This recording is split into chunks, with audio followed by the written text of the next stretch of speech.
Hello வணக்கம், இது உங்கள் சிவி ஜோன். சொல்லணும் எப்படி இருக்கீங்க? இப்போ பார்த்தீங்கன்னா தரமான சம்பவம் நடக்குது. அதுலேயும் விஜய் பார்வதி டென்ஷன் ஆகிட்டு என்ன சொல்கிறாங்கன்னா, அவன் மட்டும் அந்த ட்ரெஸ்ஸில் இல்லை கிளிகளும் கிழிச்சிருப்பான்ற மாதிரி கலாய்க்கிறாங்க. ஸோ அதை பார்க்கலாம். அதுக்கு முன்னாடி பார்க்குற எல்லோரும் நம்மளோட சேனலை சப்ஸ்கிரைப் பண்ணிட்டு பாருங்கள், லைக் பண்ணுங்கள், கமெண்ட் பண்ணுங்கள், ஷேர் பண்ணுங்கள், அந்த ஹாய் பையும் தட்டி விடுங்க. இப்போ வாங்க அந்த வீடியோக்குள்ளே போகலாம். ஸோ இன்றைக்கி கோட்டாஸ்க்கு சூப்பராக போச்சு. உண்மையிலேயே வந்து எல்லாரையும் பாராட்டணும். ஆனால் திவ்யாவோட விஷயங்கள் பார்த்தீங்கன்னா ஓகே, அந்த அவங்க பண்ண ட்ரெஸ் விஷயங்கள் எல்லாத்துலேயும் எல்லா டாஸ்க்லேயுமே அந்த ட்ரெஸ்ஸிங் சென்ஸ்லாம் செம்மையாக இருக்கும். அதுவும் அவங்க வரப்பாக இருக்கிறதுக்கும் ஜட்ஜுக்கும் அழகாக இருக்கும் அந்த கேரக்டருக்கு. ஆனால் என்ன பண்ணிடுறாங்க, பர்சனலாக எடுத்துக்கிறாங்க.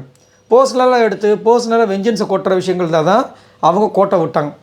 அது ஓவராக இழுத்துட்டு போக கடைசியில் வந்து பிக் பாஸ் தலையிட்டு கடைசியில் ஆடியன்ஸ் கிட்ட கொடுத்து ஆடியன்ஸ் ஒரு தீர்ப்பை சொல்லி அதுவும் அமித்தோட தீர்ப்பும் ஒத்து போய் கடைசியில் வந்து வினோத் வின் பண்ணார்.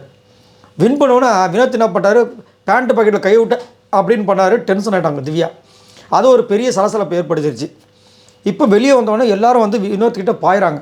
அப்போ வந்து விக்கல்ஸ் என்ன பண்ணுறாரு, நீ அந்த மாதிரி பண்ணியிருக்கக்கூடாது, சாரி கேட்டுன்றாங்க. ஆனால் இவர் சாரி கேட்க முடியாதுன்றாங்க. இப்படியே பயங்கரமாக அப்படியே போயிட்டுருக்கு. நம்ம கமருதுன்னு சொல்கிறார். என்ன சொல்கிறாருன்னா, நீ பண்ணது தப்பு கிடையாது. நான் என்ன சொல்ல வரேன்னா, அது கோர்ட்டு. அந்த நேரத்தில் நீ அப்படி பண்ணனா இங்கே என்ன நடந்தாலும் நான் தான் வின் பண்ணுவேன் அப்படின்னு ஒரு ஆட்டிடியூட் காட்டுற மாதிரி உன் மேலே ஒரு தவறான விஷயம் வரும், அதை நீ பண்ணாதன்னு சொல்லிட்டு ஒரு சூப்பரான ஒரு பாயிண்ட்டை சொல்கிறார்.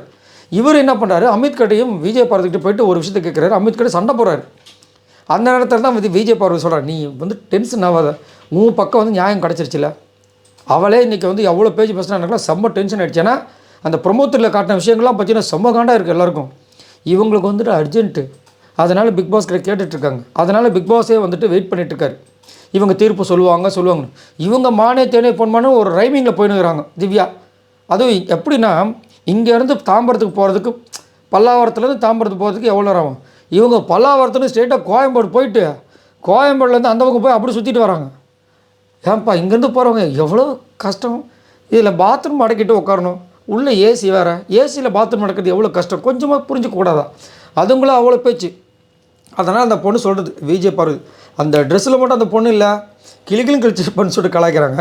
அப்போ இவர் என்ன கேட்குறாருன்னா, நம்ம வினோத் வந்துட்டு அமித்தை, நீங்கள் ஓகேங்க எல்லாம் நல்லா பண்ணுறீங்க, ஆனால் நான் வந்து உங்களை தான் நான் தான் உங்களை ஜட்ஜாக வந்து இது பண்ணேன், விக்ரம் வந்து நான் தான் வக்கீலாக கூட்டேன், அங்கே வந்து ஆப்போசிட்டில் இருக்கிறவங்க வந்துட்டு கண்ணில் பேசுகிறாங்க, திவ்யா ஆதரக்கிட்ட திடீர்னு அரோரா கிட்ட வந்து ஆதரை பேசுகிறாங்க, என்னென்னமோ பண்ணுறாங்க, ஆனால் நீங்கள் என்ன எதுவுமே பண்ணாமல் இருக்கீங்க அப்படின்போது அமித் அழகாக சொல்கிறார், ஏங்க நான் வந்து ஒரிஜினல் ஜட்ஜு மாதிரி நடித்தேங்க, எல்லாத்தையும் மக்கள் பார்த்துட்ருக்காங்க, நம்ம அவங்க பண்ணுறாங்கன்னு சொல்லிட்டு பண்ணக்கூடாது, அது நல்லா இருக்காது. அவங்க திவ்யா பண்ணது ரொம்ப மட்டமாக தான் இருந்துச்சு, அதை தான் மக்கள் பார்க்குறாங்களா, அது எதுக்கு நம்ம ஒரு திரும்ப செஞ்சுக்கிட்டு சொல்லிவிட்டு உங்களுக்கு இதுதான் கிடச்சிருச்சுல, நான் அதை பண்ணியிருந்தேன்னா உங்களுக்கு ஃபேவராக இருக்குன்னு சொல்லிட்டு உங்கள் மேலேயே வந்து திரும்ப இது பண்ணியிருப்பாங்க அப்படி மாதிரி சொல்லி அதை வந்து இது பண்ணுறாங்க.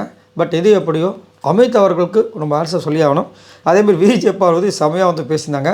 அதே மாதிரி செம்மையாக வந்துட்டு எனக்கு என்ன ஒரு வருத்தம்னா, இவங்களுக்கு ஒரு வக்கீல் மாதிரி ஒரு விஷயம் கிடச்சிருந்தா நல்லா இருந்திருக்குன்னு நினச்சேன். ரொம்ப ஆவலாக எதிர்பார்த்தேன். இவங்களுக்கும் விக்ரமுக்கும், இவங்களுக்கும் சபரிக்கும், இவங்களுக்கும் அரோராக்கும், இவங்களுக்கும் கனிக்கும், இதெல்லாம் நல்லாயிருக்கும் பார்க்குறதுக்கு. அதேமாதிரி கனிக்கும் விக்ரமுக்கும் அது ஒரு ஆக்ரோஷமாக செம்மையாக போகும். பார்க்கலாம் இதுக்கப்புறம் நடக்குதா இல்லையான்ட்டு. இதை பற்றி உங்களோட கருத்துக்களை சொல்லுங்கள். பாய் நண்பர்களே.